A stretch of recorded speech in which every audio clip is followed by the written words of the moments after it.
You see a lot of conversation, of course. I want to praise you and the team for really elevating the PC side of this Xbox ecosystem. I think we've seen a lot of great strides in that. But when you see the community talk about the console side of things, do you think you've lost the focus or maybe put too much onto the PC side? Do you think that the console is still getting the console love that it deserves, whether it be the homepage update, achievements, of course, looking forward and using the power of this next gen? Do you think you guys have lost that focus, or is it still there, and can we see more love on that side?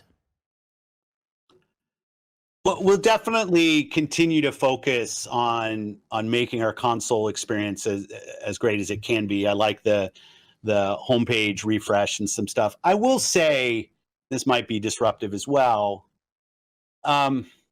We have a different vision.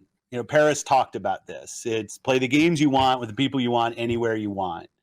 We want Xbox to be something that people who buy our console can feel like they're a member of. Obviously, who are playing on PC, who are playing on cloud, that they feel like they're full members of our ecosystem. Game Pass players can play on many different devices, and we remain fully committed to that.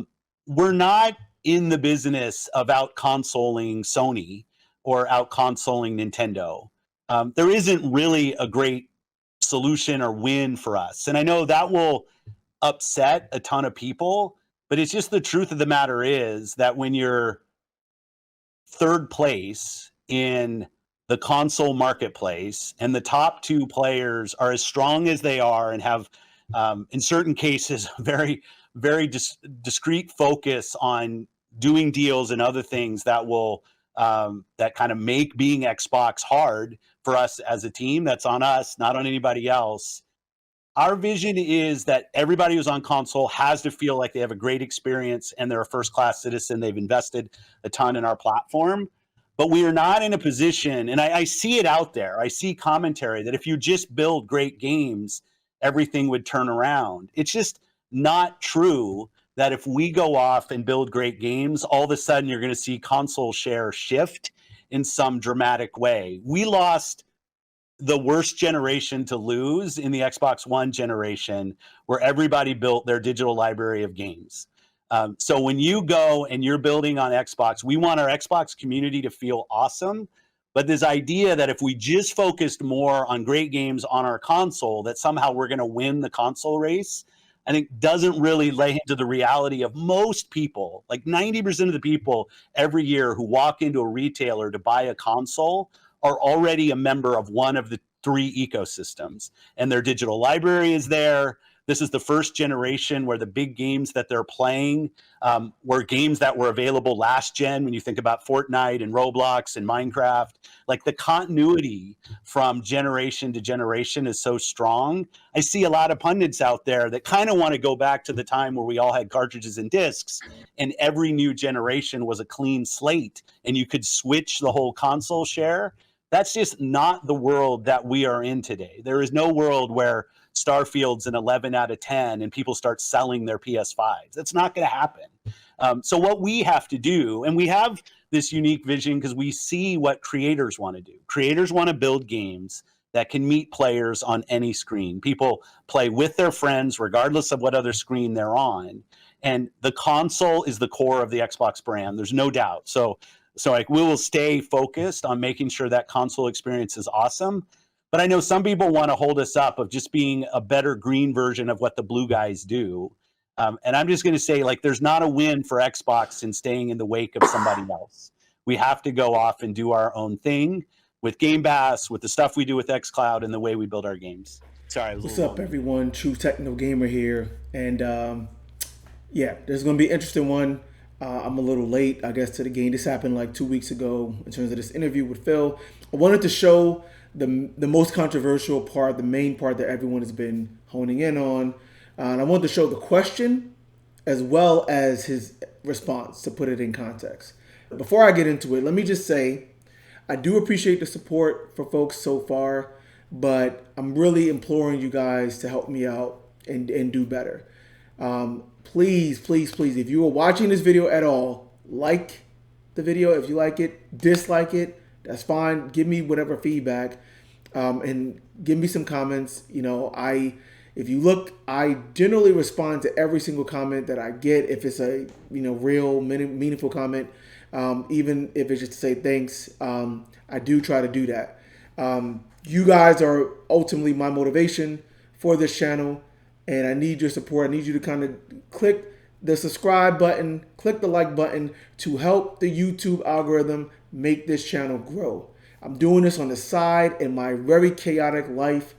I enjoy this. I want to talk about these things, but it's hard to get up and find time to do this when I have almost 550 subscribers and I get a video that only has like 4 or 5 likes. Please, please, please do that. It's important, and it really means a lot to me.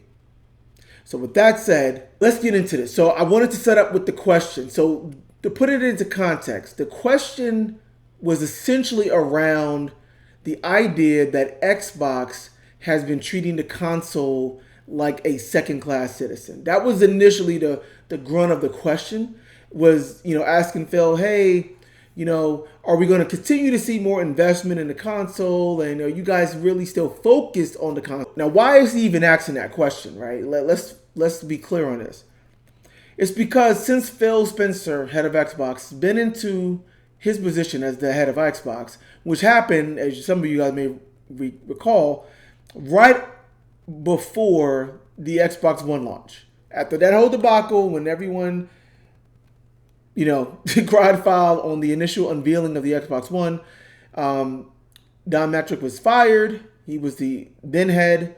And then Phil Spencer came in. He is a gamer at heart. He's very grounded to the community. He's been around with Xbox since the beginning days. So he came in to kind of right the ship and refocus everything on gaming and gamers. Because the message for Xbox at that time was getting, we had years of Connect. We had all the talk about TV and always online and all of this cloud stuff, right? And the core, let's keep in mind, the core audience and the core consumer for the Xbox brand is the hardcore gamer, right? Those are the people that were riding with Xbox, that got pulled into Xbox back in the OG Xbox days, and then again with the Xbox 360 days when that was arguably the peak of Xbox.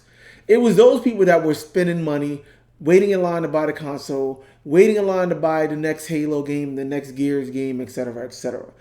And those are the people that are feeling kind of shafted today, and has been so since 2013. And Phil Spencer was supposed to come back and right the ship. So the question was, you guys have, he specifically called out, you guys have been doing a lot of good work with the PC. He's trying to be very political about it.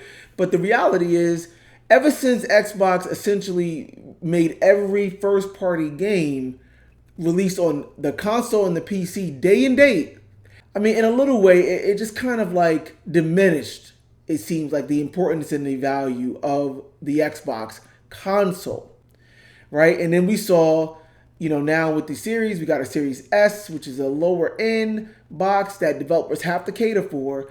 And building games on the PCs, as I've talked about already on my channel, is hard work. So developers have to already be mindful of all of these SKUs and, these things. It just seems like there's so many other things to focus other than building good games for that, the latest and greatest console. Now, let's be clear, guys. There is something to be said from a developer standpoint on building games for a console, as has been the tradition up until recently, right? There is something to be said about building on a closed, dedicated machine that is optimized for gaming. That's typically when we have seen developer can focus in, not have to worry about the hardware, not have to worry about all these SKUs, can focus in on making the best games possible. And the refrain from Xbox, the refrain from Phil has been, wait till next year, wait till next year, wait till next year. Literally for the last 10 years. So Xbox gamers are hungry, and I get it. Believe me, even though it's known that I am a primarily PlayStation gamer, I'm a gamer first and foremost, and I don't want a world where Xbox fails, right? Just in the spirit of competition, and Xbox has brought something to the gaming industry that PlayStation and Nintendo just could not previously. Things like the Xbox Live, the community aspects, achievements, gamer tags, gamer scores, A lot of that stuff, all of that stuff came from Xbox, right? What they did with Kinect was also really cool. What they're trying to do now with Game Pass is a relatively revolutionary thing for the gaming, for the console space especially. I respect that, and I want them to continue to do that and push the envelope for real. Like, I really mean that. And most people do. Most people that care about gaming do not want to see a world where Xbox is gone or fails or whatever, right? So that's where the context of the question came from, because the console gamer has been like, all right, I might as well, what is the reason to get an Xbox console when every game released on it comes out on PC as well? When so many games up to this point have been cross-gen, meaning they've been on Xbox One, when developers have to scale games down to the Xbox Series S, developers aren't pushing the Xbox Series X console, right, to as far as they can go. And there just has not been many first-party releases at all. And there has been basically zero games 3 years into this console generation that have been built from the ground up with the Xbox Series X, the high-end Xbox console, as the baseline. Now, Phil's answer, this has been talked about. He obviously was already in a bad mood. This interview came right at the heels of the Redfall debacle with the horrible reviews there, and then the Activision merger being blocked at the time by the CMA in the UK. So there was a lot of negative stuff going on, and I'm sure it was a very stressful time for him. So I think the message came out wrong, but I think his message is poignant and is true. What he really was trying to say, I think, is real, but how it came out, the perception was not the best. The optics of it was not the best. And if you listen to him, it sounded like he essentially was just saying, look, we're not going to win the console war, and we're not trying to do so, right? Nintendo and Sony are firmly entrenched at number 1 and 2.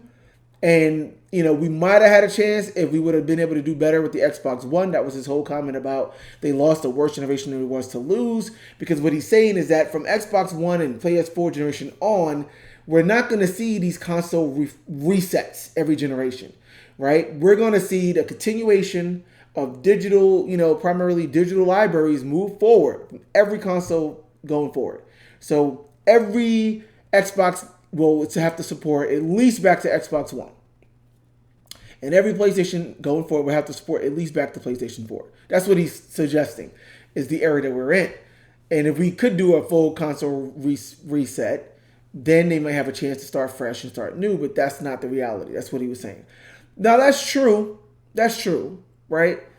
You're not going to just completely reset. But his overall message of, or I guess the most controversial thing was the idea that making great games doesn't matter. That's what it sounded like. That's what it came across as, right? The average person listening to the interview, making great games is not going to matter, is not going to change the narrative, is not going to change Xbox's fortunes, particularly in the console space.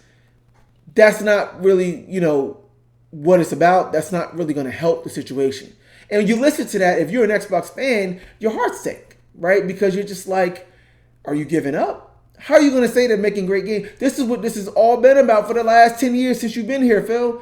Everything about all of these mergers and purchases of studios was about building great content, right? To give us back the hardcore back, the games that we want, the big blockbuster games, the highly great multiplayer games on Xbox Live, the technically superior games, utilizing the technology of the console in particular.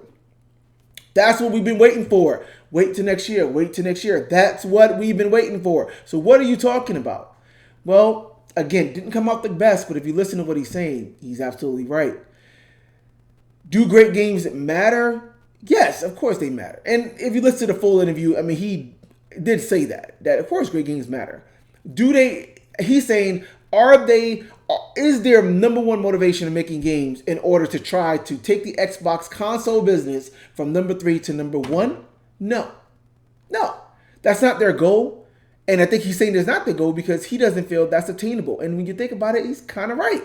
Nintendo is firmly entrenched with the Switch and basically owning the handheld market. Sony is fairly entrenched with the PlayStation brand as being their premier console. and having these big blockbuster games that are Game of the Year contenders year after year after year. Sony busting out bangers in that regard. I have another video that talks about how PlayStation is on fire right now and setting things off starting in Q1. Microsoft knows that and sees that. They're not in that position. So what he's saying is they're not fighting to just be number one in the console space. I think they've kind of let go of that, actually probably last generation, to be honest. What he's saying is, they're still about Game Pass. They're still about, as he said, their overall vision is play what you want, wherever you want, with whomever you want. That's their vision. So in their world, Game Pass gives access to a whole lot of games to everyone on multiple places, multiple platforms, PC, console, mobile, TV, whatever. And they just want people playing games on their service and playing their games, their Xbox Studios games. That's what they want. In their world, again, they would absolutely want Game Pass to be on PlayStation. They would absolutely want Game Pass to be on Nintendo. That's what they care about. They don't care about the hardware sales. They don't care about the console business in that regard. That's been the case. That's not news. And I think that's really what he was getting at. It just didn't come out right? So it's kind of ironic in a way because Phil Spencer himself has said multiple times, starting from the time in 2013 when he came into office or came into his role, and even at the launch of the Xbox Series consoles, he said that he was in the console space to win. He wanted to win the console. Now, I think he really, really meant that and had his eyes set on how to do that from the Xbox One. And they tried to do a lot they had to reverse a lot. And it wasn't really probably feasible. PlayStation 4 was just riding high. It was killing it. So it probably wasn't feasible to do that there. I think the series was an opportunity for them to expand on that, to continue on that, and get somewhat of a fresh start and say, okay, Game Pass is there, is here, is real. We have a powerful box that can play everything, that can do it, play in the best way possible with FPS boost and 4K resolution and whatever else. SSD hard drive for speedy loads, and then we have our PC, and everything there, and just come on Xbox. The problem is the main thing you need to bring gamers into Game Pass, right, and into the Xbox ecosystem are great games. So games absolutely matter, right? And again, if it sounded like he wasn't saying that, he knows that. But yes, it didn't come out right. Games do matter, and if it doesn't matter for the sake of changing the fortunes of the console hardware business, it definitely matters in terms of bringing people into your ecosystem and having more people play on Xbox, which is the whole point. Now, bringing people into your console, we all know that where does the console fit in this overall strategy? The console is the mass market, cheapest way to get gamers into the Xbox ecosystem. And again, those Xbox core gamers that have been riding with this brand for 20 plus years, they want to play on the console. That's their bread and butter. So you gotta bring people in, and the console business has to be still important because that's the cheapest and probably easiest way to do it. To advertise them at Walmart, right? And get people to say, oh, I want an Xbox, right? To appeal to kids. Kids, especially young kids, aren't really gaming on PC, especially higher end or even mid-tier PCs that would rival an Xbox Series. They're not playing on that, right? They're playing on mobile, they're playing on iPads, and they might be playing on a console. So you have to have great games to still bring the people in. Makes sense, right? So that's what they need to do. And I think that's still their strategy. That's still their plan, as he said. Are they giving up? Are they conceding to Sony? I mean, realistically, in a way, yes. When you listen to what he's saying, yes.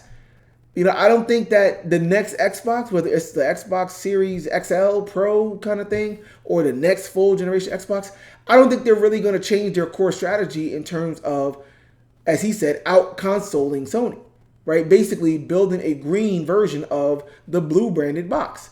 And it's interesting how he said that because the irony there, guys, is that was the whole way that Xbox got into the business. They saw PlayStation 2 and said, we don't want PlayStation 2 to take over the living room and have free reign at it, right? We have to do something. And that's what the original Xbox was about, right? Stopping Sony. And they tried to out-console Sony. They tried it there. The 360, they had their own little niche, to be honest. They got out first. They had, again, Xbox Live. They went on Xbox Live and gamer scores and game tag, all those services and features that was about community. That was fairly unique. Sony had to try to come back and match them there. That was when they were riding high. They lost their way with Kinect because they saw what Nintendo was doing with the Wii and said, well, let's out console Nintendo now and do what they're doing, but do it better. And it kind of worked for a little bit, but it didn't work in the long run.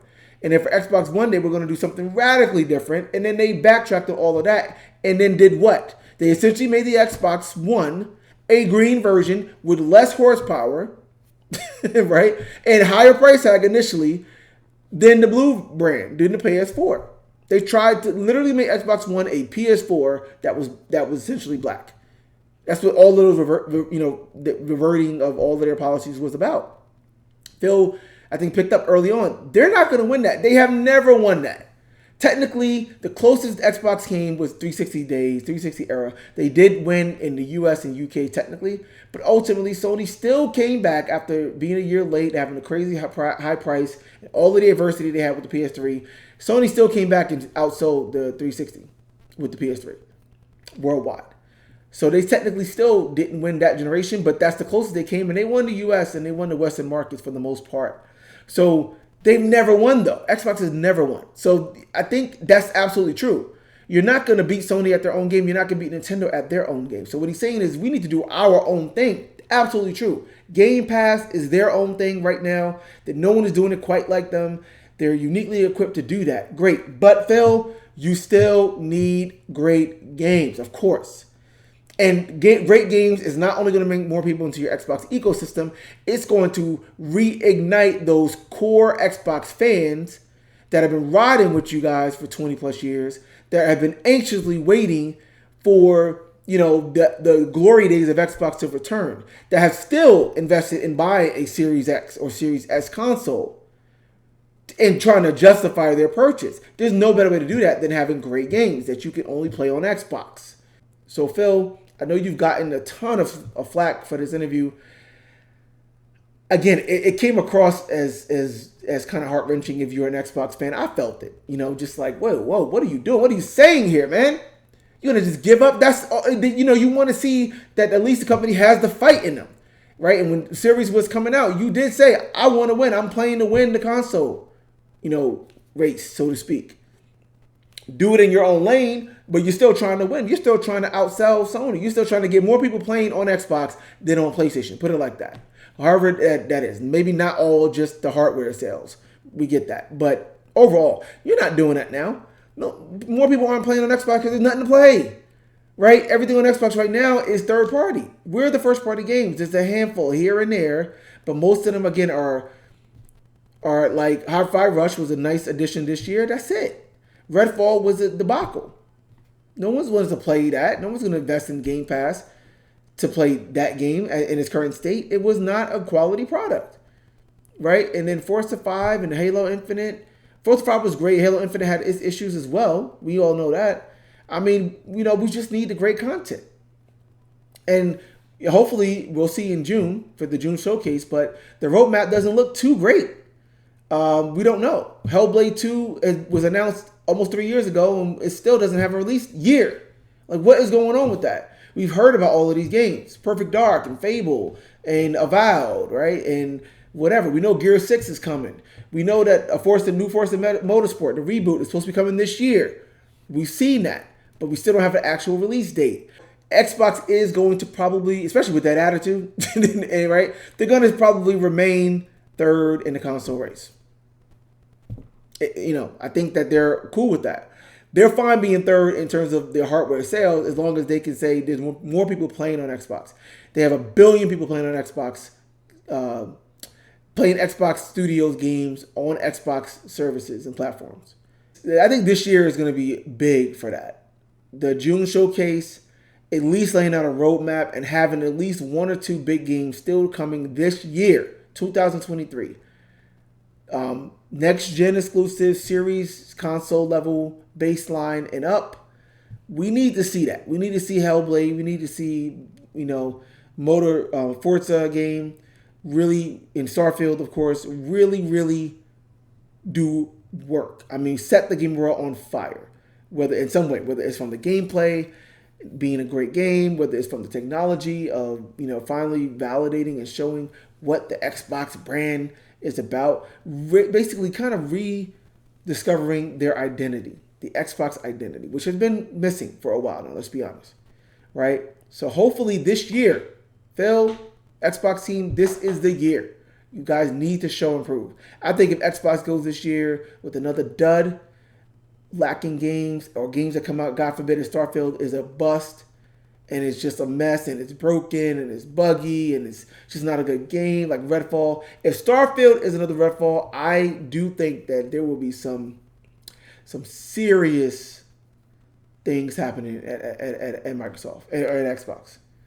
Whether that means removing Phil, whether that means selling off the Xbox brand. These are all things that have been rumored, there's some rumblings around.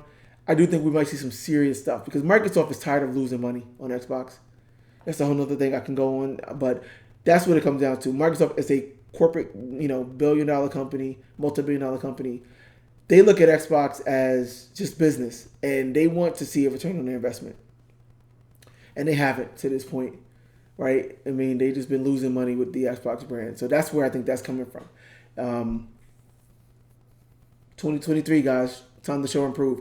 Let me know what you think. Let me know what you think of the interview. What were your thoughts and takeaways? As if you're an Xbox fan, how do you feel? Right? Are you sad? Are you still hopeful? Are you just like, hey, I'll just get a PlayStation as well and still play some Xbox games? Let me know. Like, subscribe. Thank you again for watching. And please, I want to see you. I want this community engagement. I need it in order for me to continue to invest in this channel. So please do that. Till next time, True Techno Gamer signing off.